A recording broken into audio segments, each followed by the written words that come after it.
오늘 읽으실 하나님의 말씀은 몇 군데서 이렇게 골라서 추려보았습니다. 말라기 4장 1절에서 6절, 마태복음 11장 2절에서 5절, 11절에서 14절, 그리고 25절에서 30절입니다.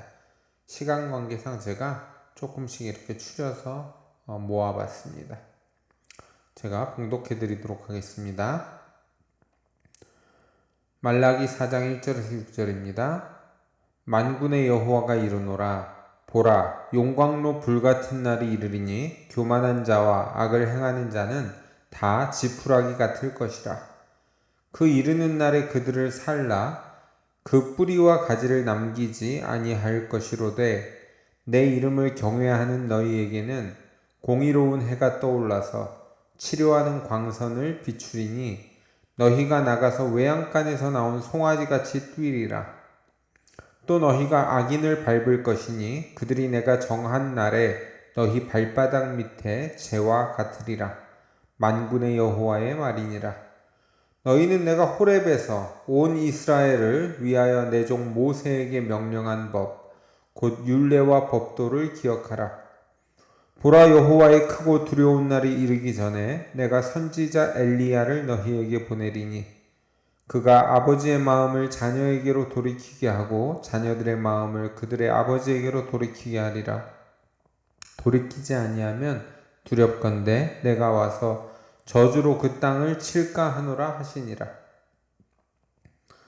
마태복음 11장 넘어가겠습니다.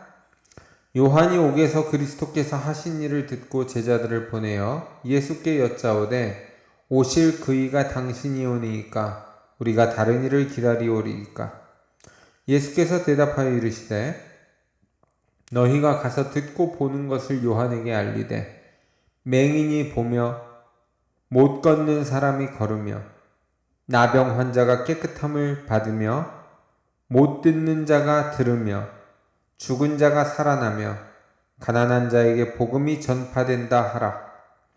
내가 진실로 너희에게 말하노니 여자가 낳은 자 중에 세례 요한보다 큰 이가 일어남이 없도다. 그러나 천국에서는 극히 작은 자라도 그보다 크니라. 세례 요한의 때부터 지금까지 천국은 침노를 당하나니 침노하는 자는 빼앗느니라. 모든 선지자와 율법이 예언한 것은 요한까지니 만일 너희가 즐겨 받을진대 오리라 한 엘리야가 곧 이 사람이니라. 그때 예수께서 대답하여 이르시되 천지의 주제이신 아버지여 이것을 지혜롭고 슬기 있는 자들에게는 숨기시고 어린아이들에게는 나타내심을 감사하나이다. 옳소이다. 이렇게 된 것이 아버지의 뜻이니이다. 내 아버지께서 모든 것을 내게 주셨으니 아버지 외에는 아들을 아는 자가 없고 아들과 또 아들의 소원대로 계시를 받는 자 외에는 아버지를 아는 자가 없느니라. 수고하고 무거운 짐진 자들아 다 내게로 오라. 내가 너희를 쉬게 하리라. 나는 마음이 온유하고 겸손하니 나의 멍에를 메고 내게 배우라. 그리하면 너희 마음이 쉼을 얻으리니 이는 내 멍에는 쉽고 내 짐은 가벼움이니라 하시니라. 어버이 주간입니다. 미국식으로는 Mother's Day라고 어머니의 날이라고 해야 되겠죠. 저번 설교에 이어서 조상이 돌본 끈 묶고 풀기라는 큰 주제 아래에서 오늘은 어떤 부모가 되어서 우리의 자녀들과 후손들에게 복의 근원이신 하나님께서 주시는 복들과 연결되게 할 것인가 함께 생각해 보시는 주제의 일환으로 하나님 나라와 권능이라는 제목의 설교를 해보려고 합니다. 우리가 어떤 말을 너무 자주 듣게 되면은 두 가지 현상이 꼭 나타나게 되는데요. 첫 번째는 자주 들어서 익숙하게 된 그 내용이 마치 내가 오랜 세월을 잘 알고 지내온 듯한 착각을 일으키게 된다는 것입니다. 그리고 두 번째 일어나는 현상은 마치 그것을 내가 소유하고 있는 듯한 착각을 안겨주게 됩니다. 제가 미국에 처음 왔을 때 인디애나 대학에서 어학연수를 하고 있었을 때 출석했던 교회가 아주 작은 한인 침례교회였는데요. 한국에서 의사이셨다가 소명을 받고 늦게 목회자가 되신 목사님께서 개척을 하셔서 이끄시던 개척교회였습니다. 하루는 목사님께서 저한테 그러시는 거예요. 미국 신학교에서 공부를 하다 보니까 자신이 알고 있었던 것이 사실은 표면적인 내용이었고, 정직하게 돌이켜보면 알지 못하는 것을 아는 척하고 있었다라는 고백을 하시면서 칼바르트나 폴틸리 같은 신학자를 언급하셨습니다. 제 시대에 신학 공부를 했다면 이름 석자는 분명히 들어보았어야 할 분들이셨죠. 그 목사님께서는 사실 그 두 신학자들의 저작을 심각하게 읽고 고민한 적이 없었던 많은 한국 신학생들이 마치 그 사람들의 신학을 아는 듯이 수업 시간에 발언하는 것을 보고 마음이 답답했다고 하셨던 기억이 납니다. 시간이 어느덧 20년 정도가 더 흘렀는데 저 역시도 칼바르트의 신학대전을 읽는데 크게 신경 쓰지 못했고, 폴틸리의 책들은 가장 간략하게 영어로 번역된 것을 수업 시간에 어쩔 수 없이 읽고 지나친 기억밖에 남지 않았음을 깨닫게 됩니다. 신앙인이라면은 그 정도 책은 읽었어야 된다라고 이야기하려는 건 아니고요. 또 열심히 신학책을 읽었어야 한다고 주장하는 것도 아닙니다. 그러나 저 자신은 이 두 사람에 대한 이야기가 나올 때 사실 크게 할 말이 없는 무지한 사람이라는 것을 말씀드릴 수 있다는 것을 고백하는 것입니다. 우리가 믿음의 조상이 되었을 때에 이러한 날림식의 신앙 지식을 후손들에게 전달할 수는 없다라는 생각이 들었습니다. 잘못된 신앙의 습득은 여러 세대를 하나님의 기준에서 멀어지게 하여 결국에는 매를 맞고 돌아와야 하는 상황으로 이끌게 된다는 것이 성경의 핵심 내용이기 때문입니다. 오늘은 하나님의 나라와 권능을 어떻게 우리가 체험하고 전달할 것인지를 함께 말씀을 통해서 고민해보는 시간을 가져보겠습니다.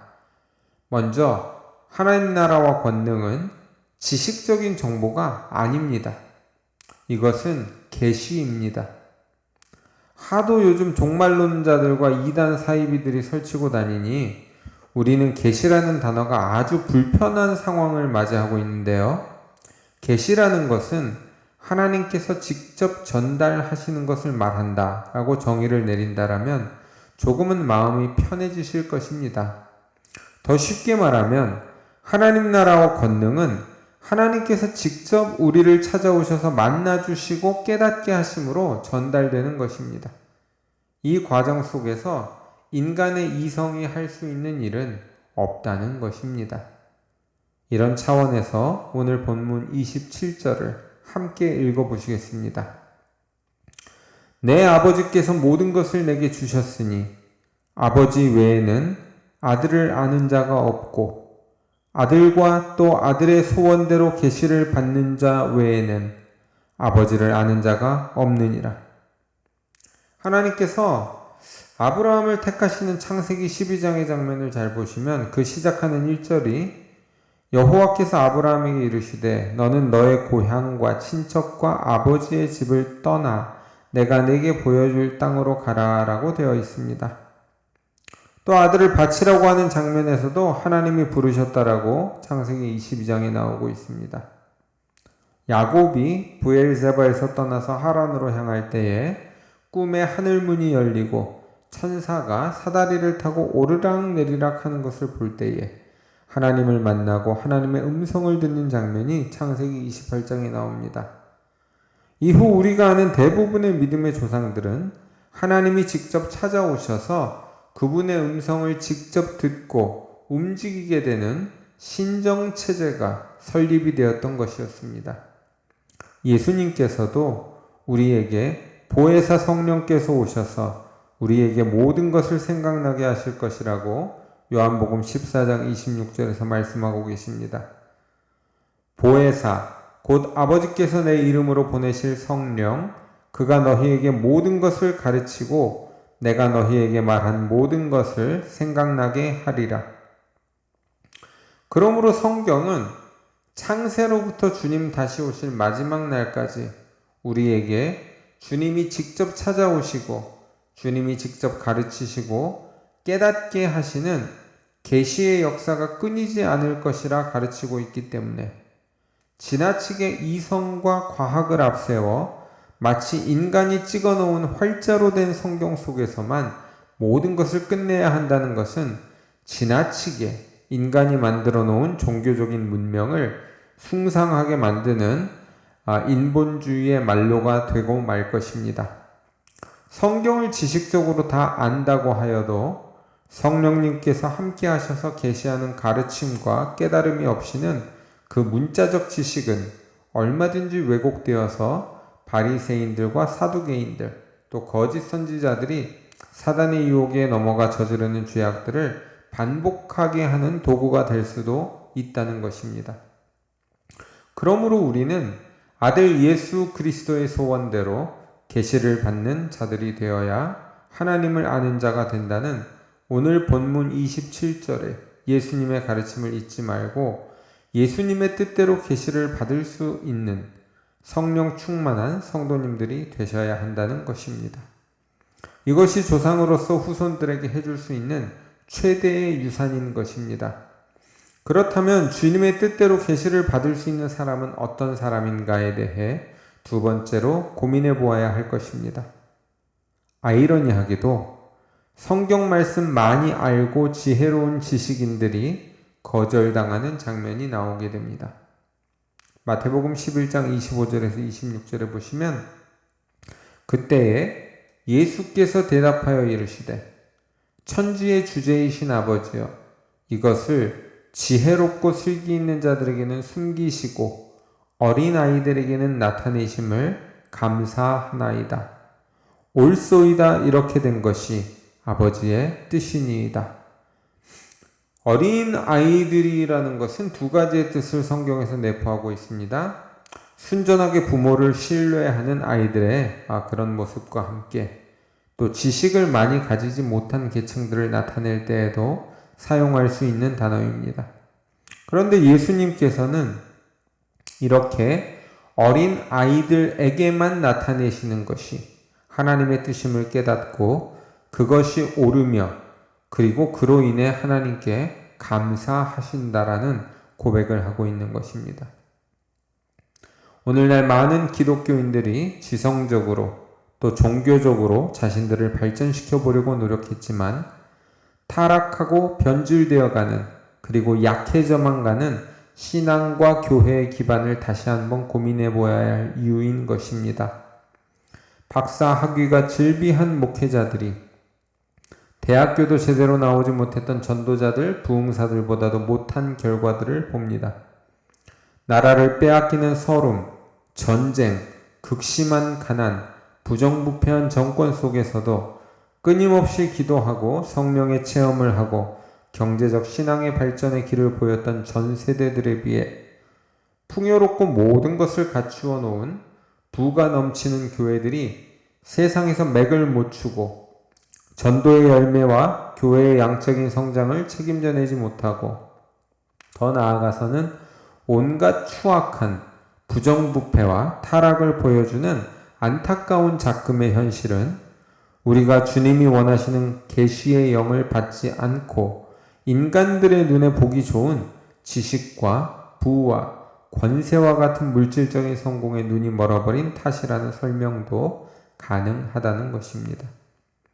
그러므로 예수께서 원하시는 계시의 영을 받을 수 있는 자녀들이 되시고자 한다면 그 원칙은 인간이 보기에 지혜롭고 슬기로운 자들이 되는 것이 아니고 어리석어 보이는 어린아이들과 같은 모습으로 신앙생활을 해내셔야 한다는 것입니다. 예수님께서는 이러한 자들에게 이런 말씀을 남겨주셨습니다. 함께 오늘 본문 28절에서 30절을 읽어보시겠습니다. 수고하고 무거운 짐진 자들아 다 내게로 오라. 내가 너희를 쉬게 하리라. 나는 마음이 온유하고 겸손하니 나의 멍에를 메고 내게 배우라. 그리하면 너희 마음이 쉼을 얻으리니 이는 내 멍에는 쉽고 내 짐은 가벼움이니라 하시니라. 어떠십니까? 이 말씀의 배경을 이해하시고 나니까 평소 자주 듣고 안다고 생각했던 그 말씀도 조금은 다르게 들리시는 것이 느껴지지 않으십니까? 우리가 세상의 지식과 질서를 멸시하고 살자는 것은 아닙니다.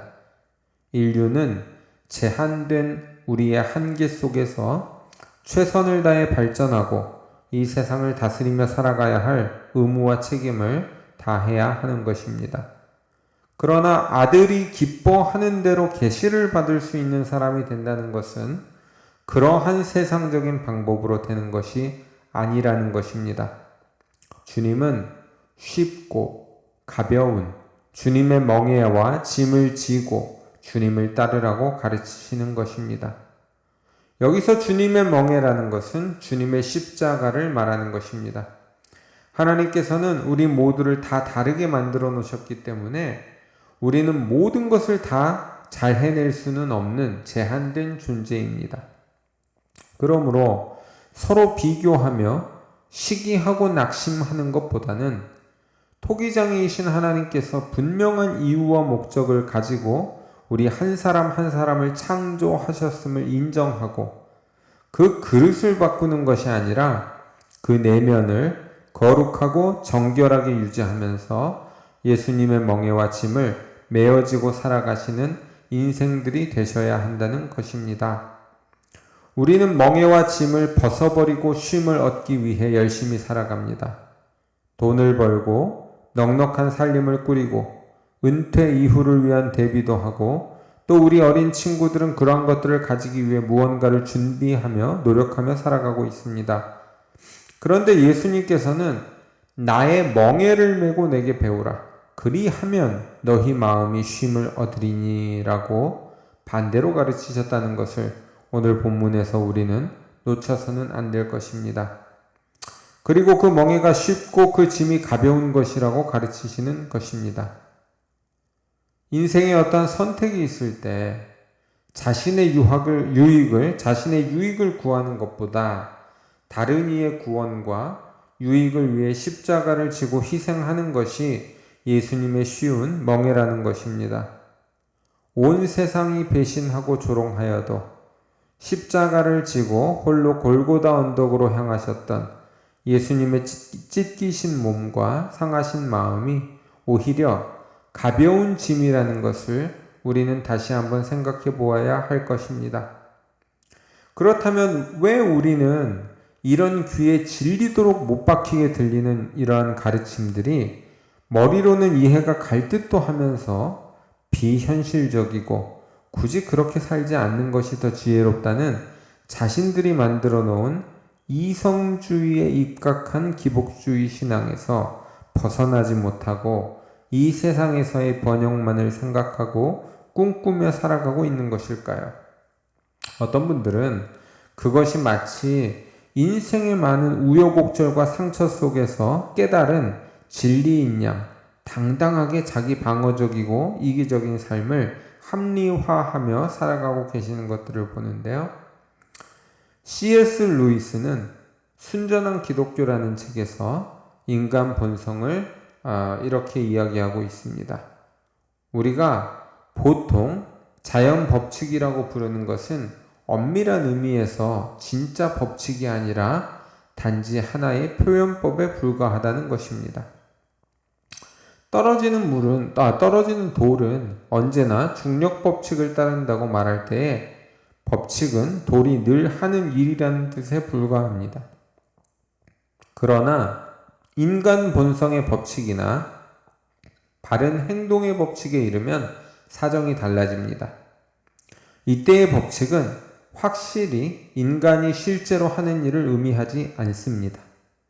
이미 말했듯이 많은 인간들이 이 법칙을 전혀 따르고 있지 않으며 단 한 명의 인간도 완전하게 따르지 못하고 있기 때문입니다.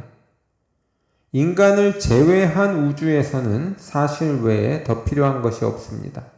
그러나 인간의 경우에는 그들이 일정한 방식으로 움직인다는 것이 이야기의 전부가 될 수 없습니다.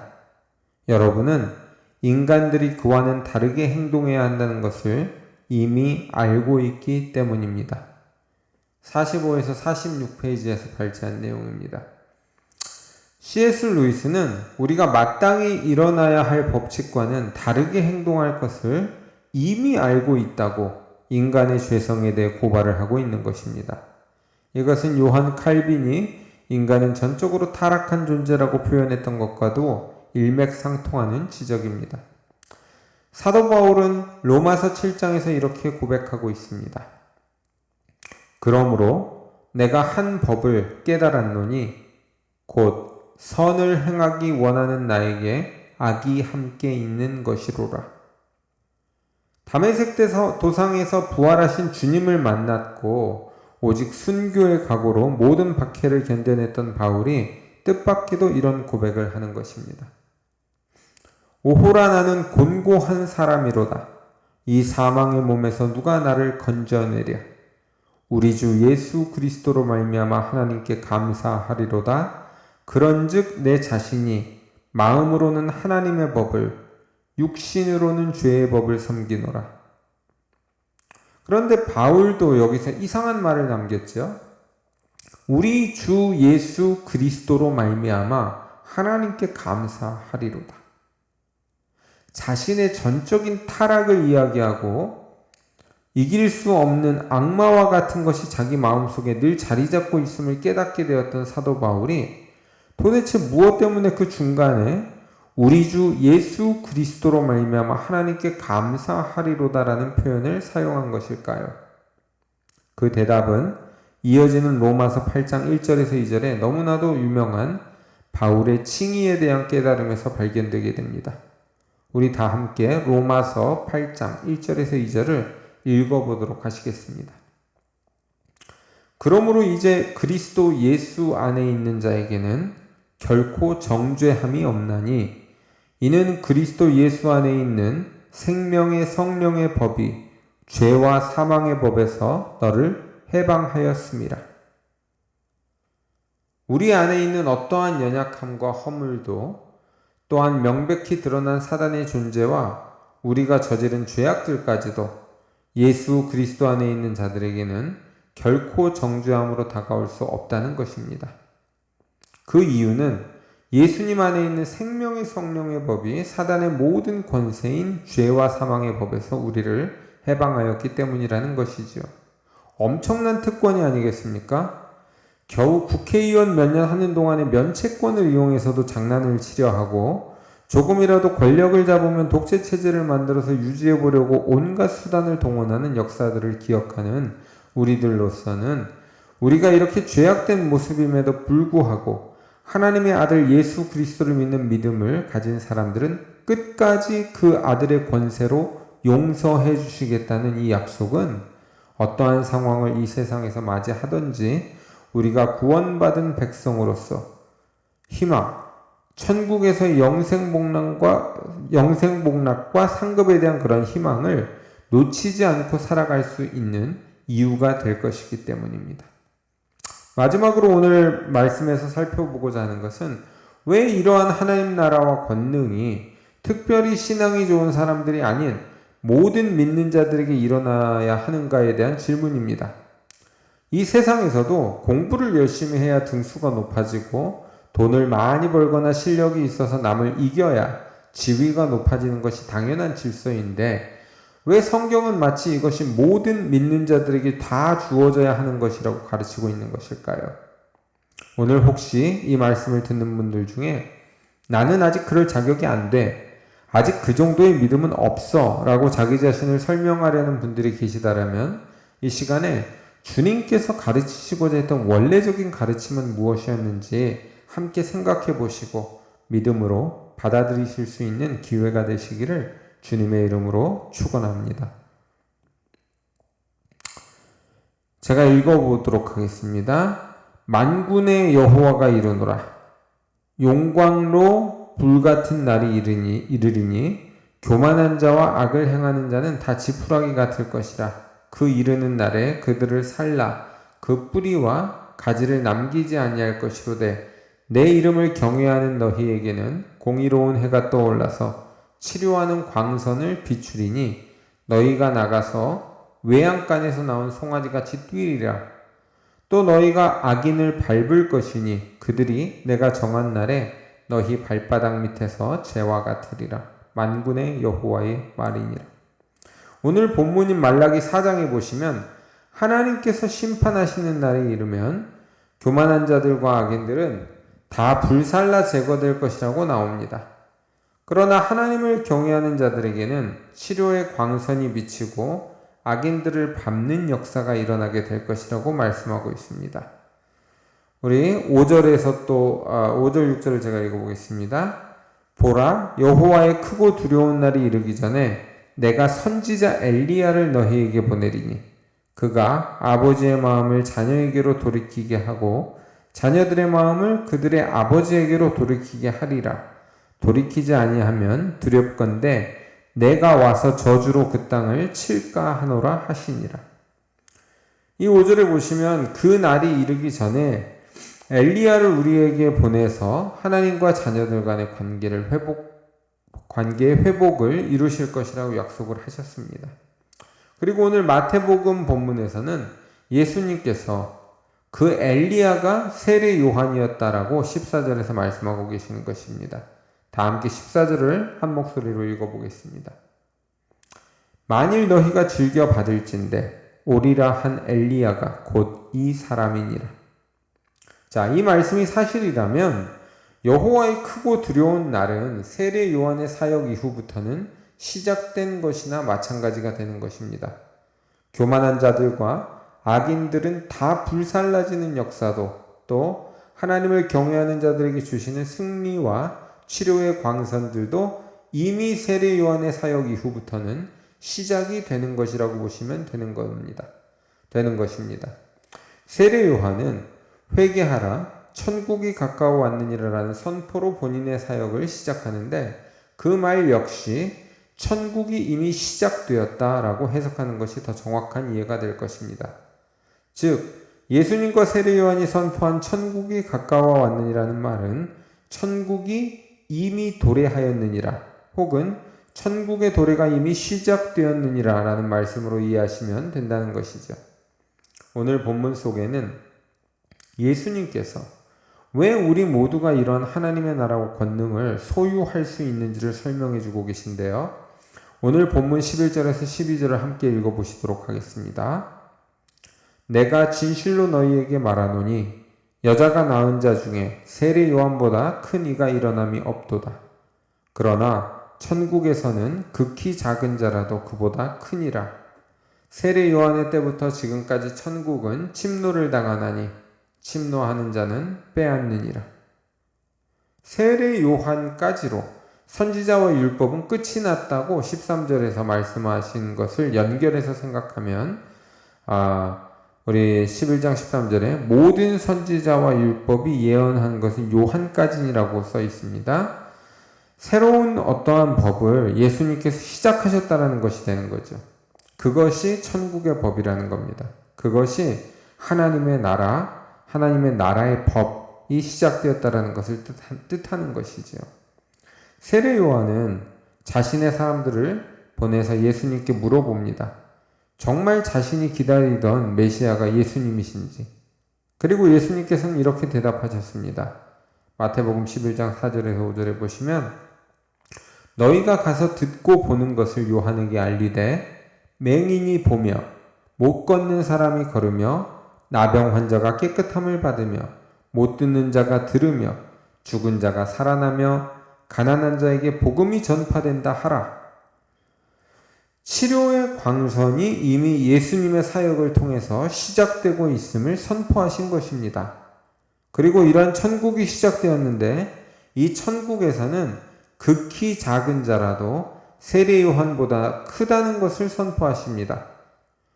누구든지 이 천국의 권세, 즉 하나님 나라와 권능을 얻을 수 있다라는 것이죠. 그런데 조건을 붙이십니다. 미련한 자들이 되어야 합니다. 그리고 이 천국은 침노하는 자들의 것이라고 가르치십니다. 여기서 침노라는 단어는 인베이드라는 단어로 보시면 그 뜻이 더 정확해집니다. 침투한다라는 것이죠. 지식적으로 이해하고 그 지식을 날로 더하면서 철학적이고 심리적인 또 종교적인 깊은 명상의 경지에 도달하는 것이 아니라 예수님의 멍에와 짐을 지고 현실을 살아가면서 미련하게 그분의 약속을 믿고 전도와 선교에 힘쓰며 하나님 나라의 권능을 침투해서 받아내고자 하는 의지의 삶을 살아야 한다는 것입니다.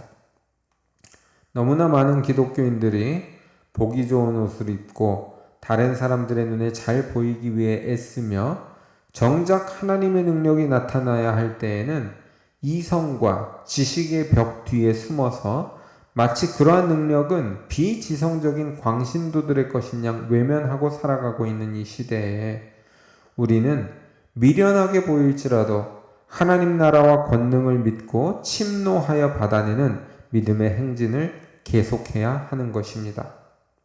물론 미혹의 영들이 있을 것입니다. 너무나 완벽하게 우리를 현혹해낼 광명한 천사로 가장한 사탄의 미혹도 있을 것입니다. 그러나 악한 영이 주술로 우리를 속일 수 있다 하여서 하나님께서 하실 수 있는 권능을 외면하고 살아가는 어리석음을 범할 수는 없습니다. 애굽의 술객들이 모세처럼 지팡이로 뱀을 만들었습니다. 그러나 모세의 지팡이가 변한 뱀이 그 술객들의 뱀을 삼켜버렸다는 것을 기억하셔야 합니다. 우리 주님께서 다시 오시는 날에는 모든 세상의 피조물들과 악한 사단의 영들까지도 다 예수님의 권세 앞에 무릎을 꿇고 심판을 받게 된다는 것을 잊지 말아야 합니다. 세상에 어떤 조롱과 멸시를 보낼지라도 하나님께서는 아들 예수 그리스도를 통해 약속하신 모든 것을 다 이루신다는 것을 믿으시기를 주님의 이름으로 축원합니다. 그 놀라운 약속 중에 하나가 누구든지 예수의 이름으로 침노하는 자에게는 그 천국이 이미 임했다라는 약속입니다. 이 약속을 믿는 믿음을 우리 후손들에게 전달해낼 수 있는 조상들이 된다면 그들의 자손들이야말로 대대손손 하나님 나라의 복을 유업으로 물려받는 축복의 자녀들이 될 것입니다. 온 세상이 바이러스의 공포와 싸우고 있고 실직과 경제 추락의 고통으로부터 벗어나기 위해서 목숨을 걸고 이 모든 것을 재가동해야 하는 시점이 되었습니다. 6월절 어린 양의 피, 십자가에 돌아가신 예수 그리스도의 보혈이 우리의 존재를 감싸고 모든 것들로부터 보호하고 치료하는 하나님 나라의 권능이 회복되어야 할 때입니다. 한 주간 동안도 믿음으로 천국을 침노하시고 약속대로 천국의 권능을 소유하게 되는 우리 모든 세상의 빛교회 성도님들 되시기를 예수님의 이름으로 축원합니다. 우리 다 함께 주여 삼창하시고 우리 기도하실 때에 하나님께서 우리에게 약속하신 그 하나님의 나라와 권능이 임하는 체험을 하게 해달라고 기도하시기를 바랍니다. 혹시나 내가 타협하고 또 아니면 믿음이 없어서 잘못 생각하고 왔던 부분들이 있다면 오늘 이 시간 과감하게 주님께 고백하시기 바랍니다. 하나님, 내가 믿음은 없지만 주님이 약속하신 거니까 나에게도 하나님 나라 권능을 체험시켜 주시고 회복시켜 주십시오. 그리고 내 자녀들이, 내 후손들이 이것을 잘 가지고 살아갈 수 있게 우리 가정을 축복해 주십시오. 신심을 가지고 우리 주여 삼창하시고 함께 기도하도록 하겠습니다. 주여! 주여! 주여! 하나님 감사합니다. 저희들의 죄악된 모습을 회개합니다. 용서하여 주시옵소서. 저희들의 믿음 없음도 회개합니다. 불쌍히 여겨 주시옵소서. 다시 맞닥뜨리는 현실 속에서 두려워하지 않고 오직 하나님 나라와 권능에 대한 약속을 믿음으로 천국을 침노하고 소유하며 살아갈 수 있는 우리들이 되게 하여 주옵소서. 저희가 부르짖을 때 응답하여 주시고 믿음의 조상들에게 하셨듯이 저희들에게 직접 찾아와 주시고 만나 주시고 깨닫게 하여 주시고 변화되는 삶을 체험하게 하여 주시옵소서. 하나님, 세상이 너무나 혼탁합니다. 죄악이 관영하고 주님 앞에 당장 벌을 받는다 하여도 의아하지 않을 만큼 이 세상의 죄악된 모습들이 드러나고 있습니다. 주님, 아직도 바알에게 무릎 꿇지 않은 실천이 있다면 들어 사용하여 주시옵소서. 아직도 나라를 위해 목숨을 걸고 기도하는 다니엘과 같은 믿음의 용사들이 있다면 우리에게 보이시옵소서. 그러나 그렇지 아니한다 하더라도 작은 믿음이라도 지키고 곧게 살아가고 있는 우리를 되게 하여 주시니 주님의 이름으로 우리가 구할 때에 공의로 심판하시고 악인들을 멸하시며 치료의 광선을 발하시는 하나님 나라와 권능이 우리에게 임하게 하여 주시옵소서. 우리는 연약하지만 주님만 믿고 나아갈 때에 우리의 미련한 믿음을 통하여 하나님 나라가 도래하는 것을 보게 하여 주시옵소서. 예수님의 이름으로 간절히 기도합니다. 아멘.